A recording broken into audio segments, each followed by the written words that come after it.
Hi guys, today I'm going to go over the procedure on how to do an oil change on a Porsche Panamera. We're going to use about 9 quarts of the Liqui-Moly SAE 5W40 motor oil, the Leichlauf High Tech. We're going to use a Moly OX254D4 MicroStar filter, as well as a new oil drain plug for the Porsche. And that's going to be part number, right there is the part number for that. It's the oil drain plug. And so I'm going to go ahead and show you the procedure on how to change the oil on your Panamera. Okay, so I've gone ahead and lifted up the car. I like to use my Rhino ramps.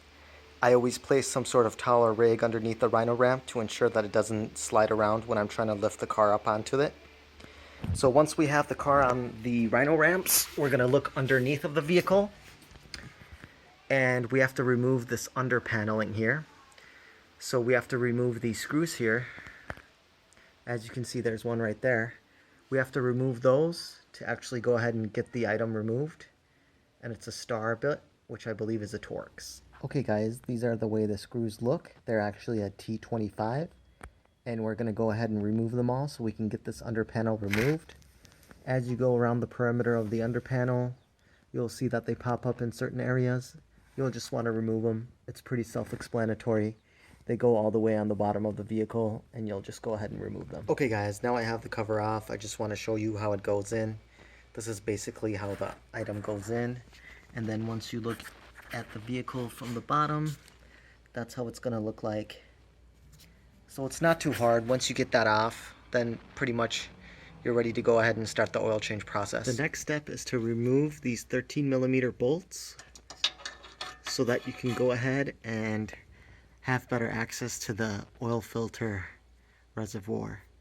And so this has these 13mm bolts on all these outside areas here, and you just have to go ahead and remove them, and then the brace comes down, and then you'll have really good access to the oil filter housing. Okay guys, this is the tool that I use to remove the oil filter housing cap. And for the oil drain screw, I use an 8mm Allen wrench or hex key, and that works just fine on there. I do recommend replacing the oil drain screw every single time because it is an aluminum part, and it is recommended that it gets changed out. So now I'm going to go ahead and remove the oil filter housing and the oil drain plug. I've already gone up here to the engine and remove that so that we have some airflow for that. So I've got my oil drain plug pan there, and I'm going to go ahead and do that. So once you remove the brace, you'll have very good access to the oil filter housing cap. That's a 36mm bolt on there.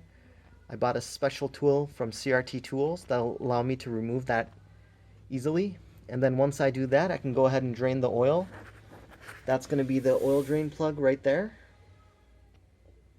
And then I'll show you how the brace looks.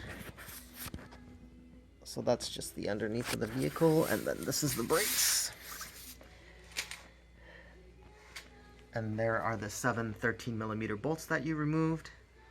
And those are the T25 bolts that we removed for the black bottom cover of the vehicle. Okay, so now I've removed the old O-ring. I've gone ahead and removed the oil drain plug, and all of the oil is draining into the pan. I have my new bolt ready. I'm going to go ahead and use my 36mm tool and go ahead and put back the oil filter housing. Okay guys, a couple of things to note here. For the drain plug on the oil pan, I used an 8mm hex bolt connected to a 3/8 drive ratchet. And I've noticed that the drain bolt is aluminum, so I'd probably recommend changing that part out every time you do a oil change on the vehicle. Other than that, it was pretty straightforward. The V6 3.6 liter takes about 8.9 quarts of oil with the oil filter. Once you have that all plugged in and the oil filter back in there and everything, you just have to put this bottom cover piece back on there now, and then you're good to go. I hope this helps some people out, and have a great day, guys.